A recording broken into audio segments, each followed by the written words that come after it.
after a salawat ala Muhammad wa ali Muhammad.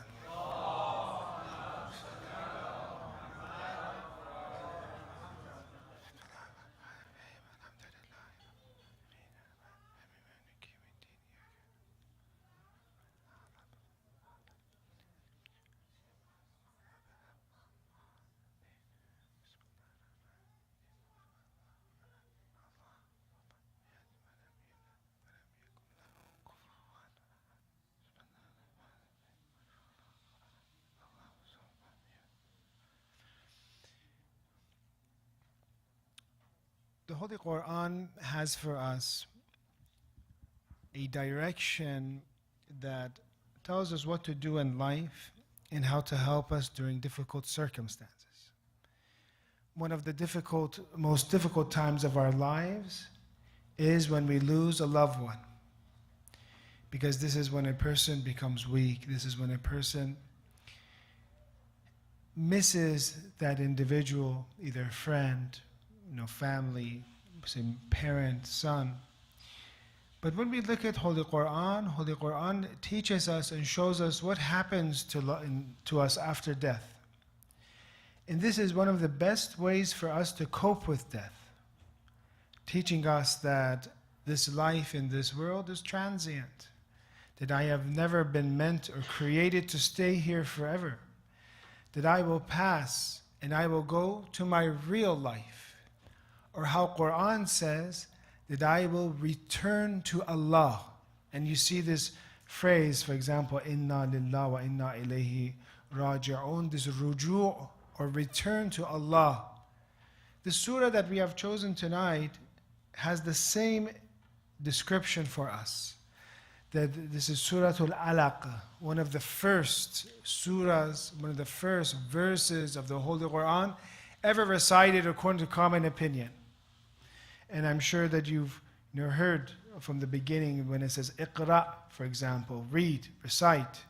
This is one of the first verses. Some say Al-Fatiha was, but majority say this, Surah al-AAlaq. The one that we mentioned is wajib, and the last ayah of this surah to do sujood.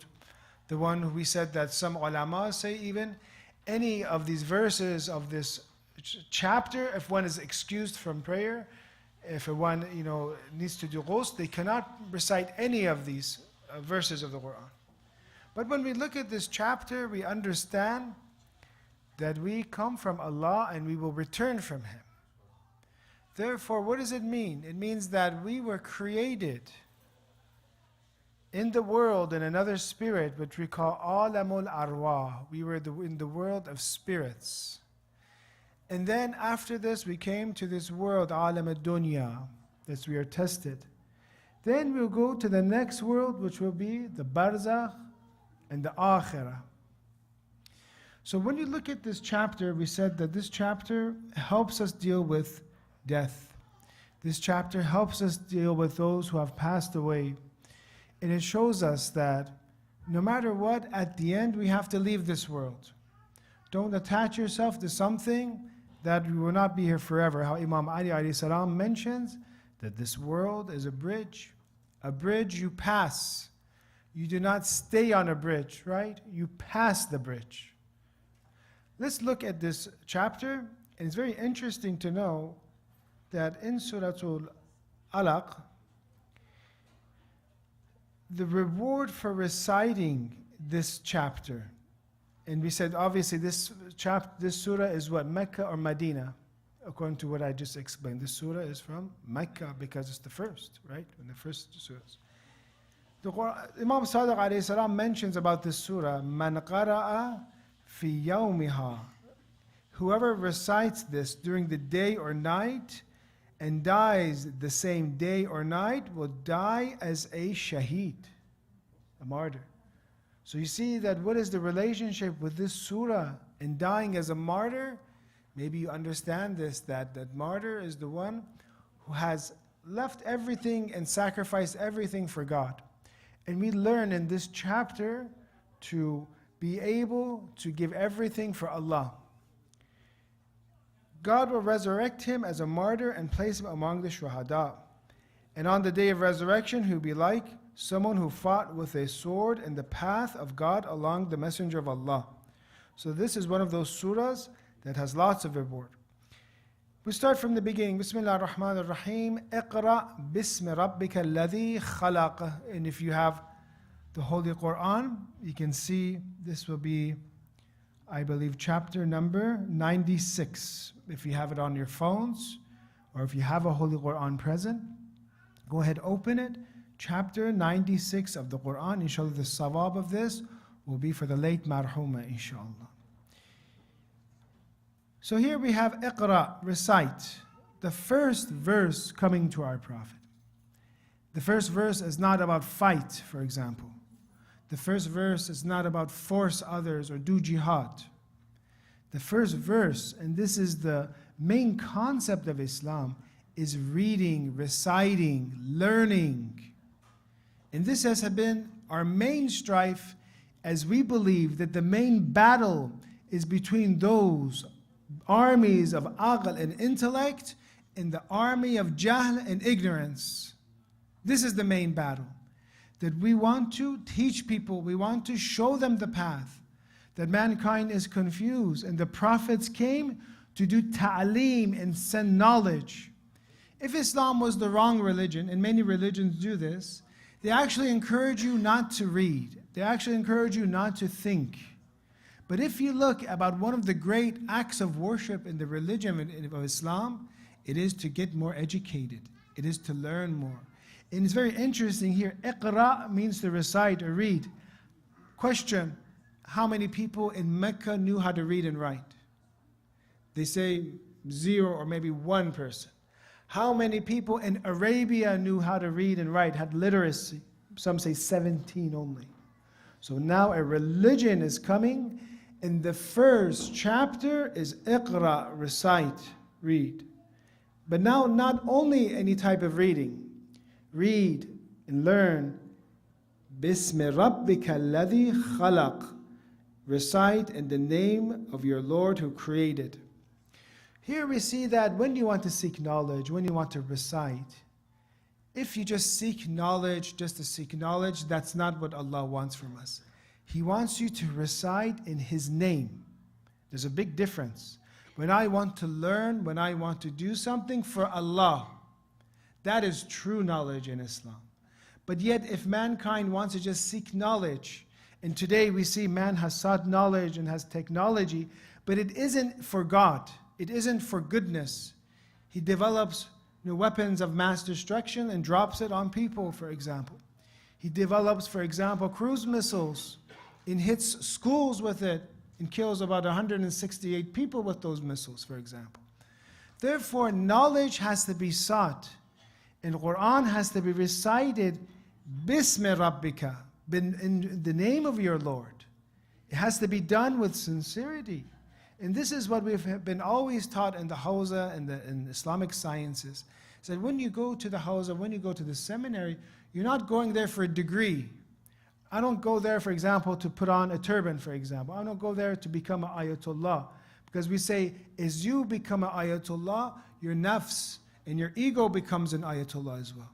Our teacher would say, Sheikh Ahmad al-Mushtai says, you seek knowledge, you come to Hawza, and you say in Farsi, why? Ki Adam bishi, to become a human.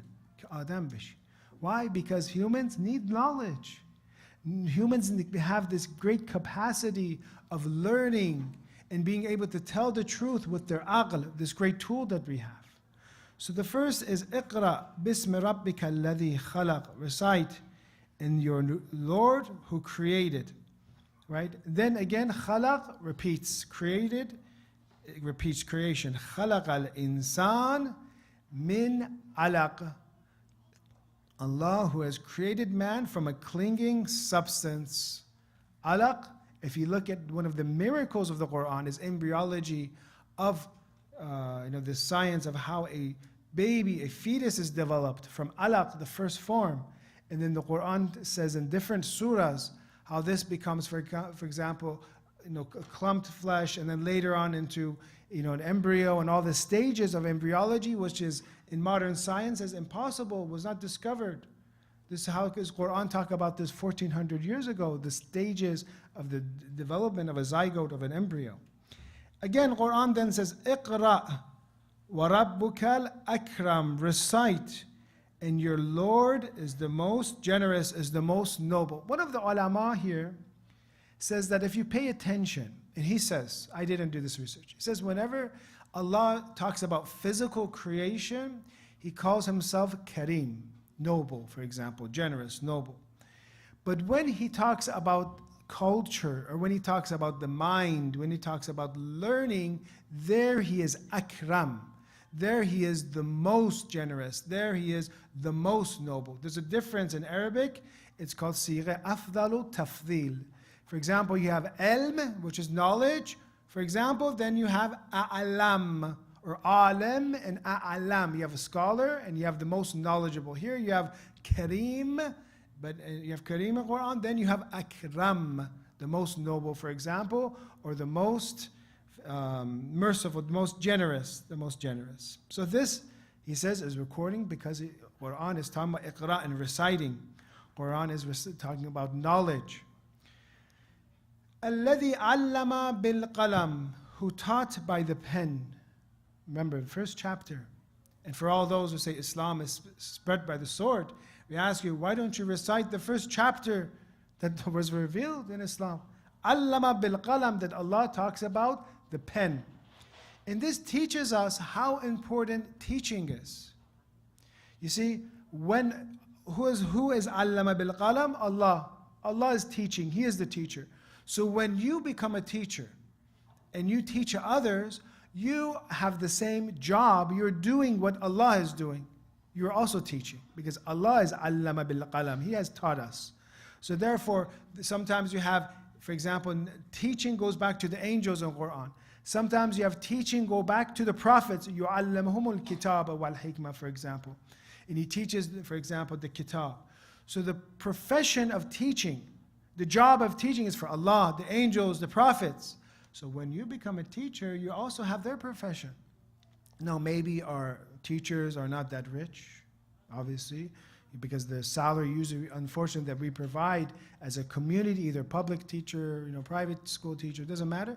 Usually it's not as much as other fields, but they are the most rich in Islam. One of the scholars was saying the most rich isn't the one who controls the most amount of capital, the one who controls the minds of the youth. The ones who the minds and brains of the youth is at their hands, of children, of youth, they are the most rich. They are the most influential. They have the highest capital because they are controlling the society that will emerge from these children that will later on develop. الَّذِي عَلَّمَ بِالْقَلَمِ عَلَّمَ الْإِنسَانِ مَا لَمْ يَعْلَمْ. He taught man that which he knew not. Therefore, this knowledge that we have from Allah is things that we did not know when we came to this world. We didn't know anything. But it's very interesting, if you see a child, he doesn't have any knowledge, but child knows right when that baby is born to seek milk. Who taught him that, for example? To nurse, for example, and how to cling on, for example, and nurse. It's a knowledge. How? There's no school that they went to, for example. At the same time, while mom is in pregnancy, Allah is developing milk. Right? While child is in, for example, mother is pregnant with a child, Allah is developing the sustenance for the child. And Allah is teaching child how to breathe, for example. Child doesn't know how to breathe. When he's born, he breathes, for example. When child is born, begins to drink and nurse. He teaches us what we do not know. And we say all this knowledge, either directly or indirectly, goes back to Allah. All of our knowledge. But again, what is important for us to seek knowledge for Allah. Kalla innal insana liyatqa. No, but indeed man transgresses. And ra'ahu staghna.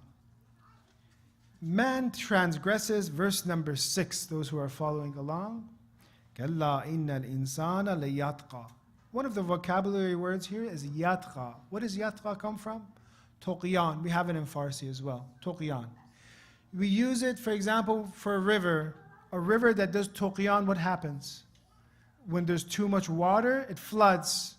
And that natural shape, if it's like an S shape, maybe it becomes wider, for example, a wider S or narrow S, and it floods that city, because most civilizations were built on rivers, right? Because water was the most important need of humans. Not salt water, fresh water. So if you look at many of the old civilizations and old cities, you'll notice and follow, for example, in Iraq, you follow the Euphrates, you follow the Tigris, for example, or in Iran, you follow the Qarun River. You see that many civilizations are built on these rivers, right? But what happens to these rivers when there's too much water? It does tughyan, when there's too much water. And it cannot handle that, it's called tughyan. Same concept happens to humans. Either humans get too much knowledge, and just like that river, they get tughyan. They say, oh, I'm someone special, for example. I'm someone great. I'm on the minbar teaching everyone, praying, leading salat. I'm such a good person. One of the Marajan scholars, he had a terrible wife. And his wife would physically abuse him. And I would say his stories, for example, of some of these scholars, and one center says, why are you saying these stories? You're promoting abusive relationships, for example. I said, no, I'm not promoting abusive relationship. You can get out of the relationship. I'm talking about this fadilat of the scholar, the amount of patience he had. So he would have a wife that would call him a hypocrite. He would have a wife that would call him, for example, names. But then he said, I like her. He said, why? He says, because, for example, when I'm in gathering with the people, everybody stands up, they kiss my hand, for example, they try to kiss my hand, they respect me. But when I am with wife, she brings me down. She makes me humble. I like that a lot. So those who have a spouse that sometimes brings them down, and when they come home, they're smiling, and they come home, they cause them to crash when they come home, know that there's khair in it. They're humbling you. They're giving you patience. So therefore, some, when it comes to knowledge, they have tughyan. Can anyone tell me in their minds what is one example of one person in the Quran that had tughyan done to them, that transgressed because of knowledge? It is the story of Bal'am Ba'ura. Bal'am is in the Old Testament, is in Jewish sources and Christian sources, and also in the Holy Quran in Surah al-AAlaq. It is an example of a person, a scholar, now Christians call him like a prophet, one who had knowledge, and Quran says we gave him of our signs. Some say he got Ism A'azam. He got the greatest name of Allah. He became Mustajab al-Da'wah. He was a big scholar. He reached the highest level that whatever he did dua, Allah answered. But from too much knowledge and not understanding and being able to deal with it like that river, he became one of those. He did tughyan. And the Quran says, he akhlada, we brought him to the ground, to the earth, for example, because he followed his hawa, he followed his desires. So sometimes we have knowledge examples of the Quran where a person gets too much knowledge, and that knowledge is their suqut, is their crash. Sometimes in the Holy Quran we have examples of wealth. Somebody who has too much money and causes them to crash. What is one example, for example? Qarun in the Quran, Qarun. He had keys where groups of people had to lift these keys up. And that during the time of Prophet Musa ﷺ as well, instead of using that wealth in the right way, it caused him to crash. Then we have a third type in the Holy Quran, those because of power causes them to crash, as today we see. Those that have, for example, way too much power and they don't know what to do with it, and they think they're the most powerful person, that same person, that same individuals will crash. Just like Pharaoh crashed, for example, during the time of Musa alayhi salam. Because he said, Ana rabbukumul a'la. I am your high Lord. You know, you need to bow down to me. I am the one who is in command now.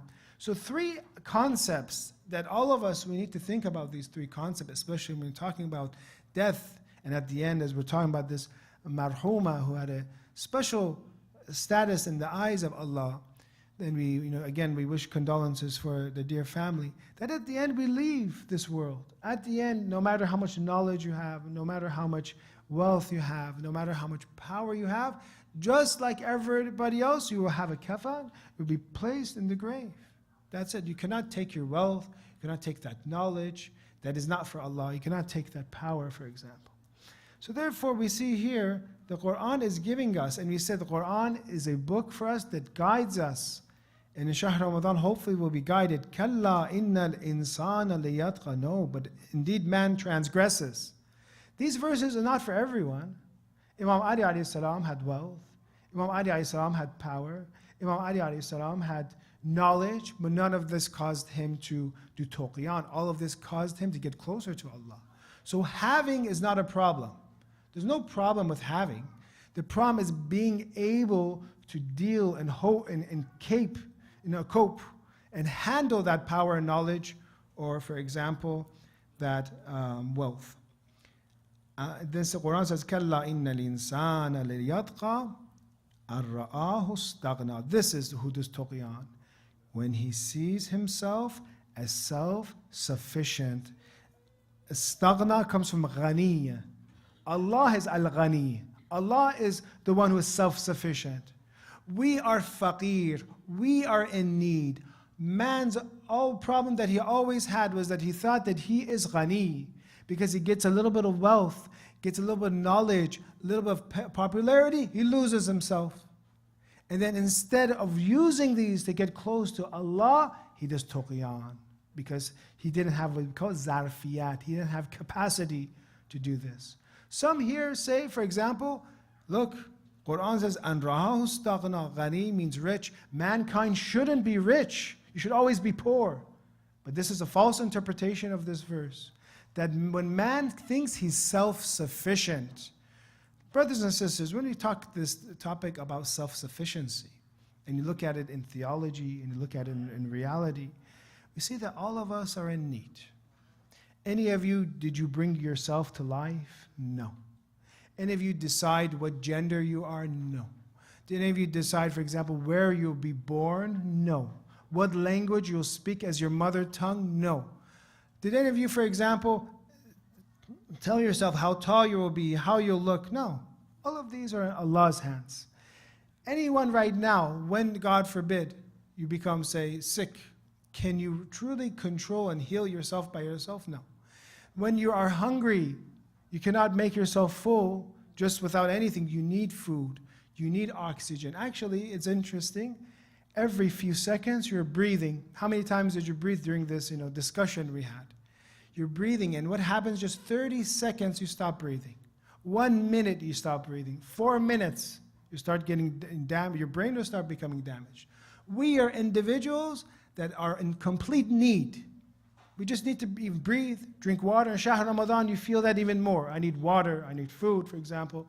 So therefore, the problem is that when I feel myself as being self-sufficient, I feel I do not need Allah. Now that I'm rich, now that I'm powerful, who needs Allah? He created me. I'm so strong, I'm so powerful, I'm so knowledgeable, for example.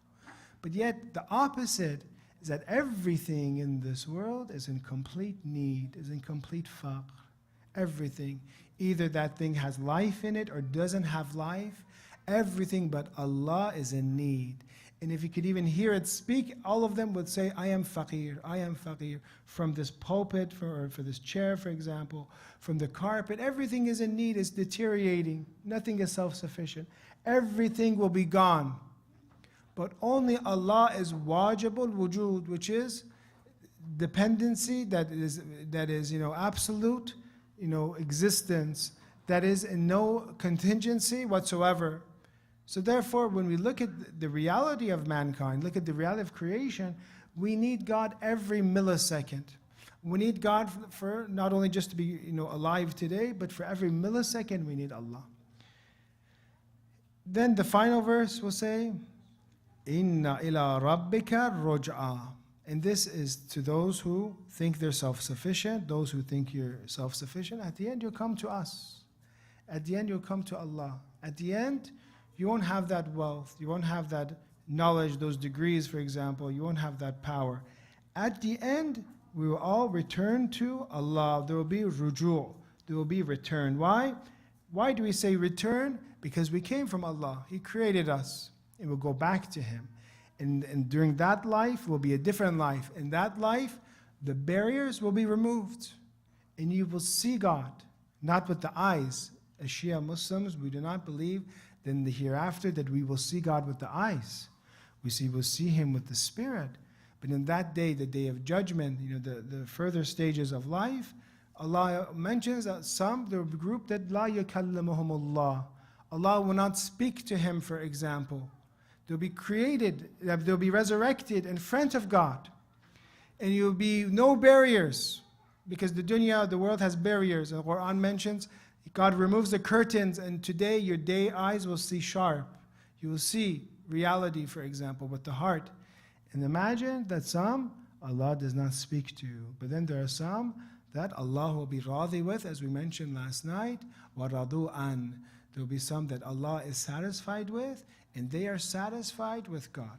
So we understand from this verse, the final verse, which is verse 7, is that this ruj'ah, we will go back to God. So dear brothers and sisters, the advice that we have, and as we see when death approaches us, approaches our communities, at the end our place will be returned to God. We came from Him, we came from this alam, which was the alam al-arwah, the world of spirits. Allah gave us this body to test us, to see which one of you will do ahsanu amala, which one of you will perform best. And at the end we will die. Either it'll be 40 years, 30 years, 40 years, 10 years, 80 years. Regardless, what will remain is our action. Friends, when we look at funerals, friends can come, for example, all the way to the grave and help you out. Money can only help you, in the tradition it says, only for the kafan to buy. But what will stay with that person who dies? What goes in the grave with them? It will be the good action, amalu salih, the good action. That is what will benefit him, and that will be their best friend in the grave.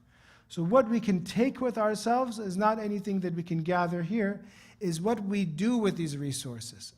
If I have, istaghna, if I am, for example, rich, or for example, I have capability, but not in the negative way where I rebel against Allah, in the good way that I have wealth, I have knowledge, I have some power.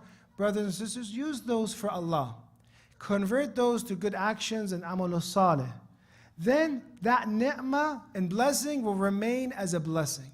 But if God gives you ni'mah, and you take that blessing and you use it just for yourself, and that causes you distance from God, that ni'mah will become niqmah. That will be something that is against you, that is something that is not a blessing anymore, that has separated you from Allah. So this life is about that capital that Allah has given us, either life, age, wealth, knowledge, for example, power, and using these in the right way, may inshallah make us those who have spent their resources towards Allah. And as we read the Holy Quran, we prepare us to do ruju, prepare us in the Shahr Ramadan to go back to our Lord, inshallah. Inna lillah wa inna ilayhi raji'un. I thank everyone for coming for the majlis for Marhuma Siddiqa Karshanas. I ask Allah to elevate her position, to grant patience to her family, especially the Khaza'ili family, and inshallah to cause all of us to prepare for death and forgive all of our sins and of all of our marhumeens for their sake. Please recite salawat ala Muhammad wa ali Muhammad wa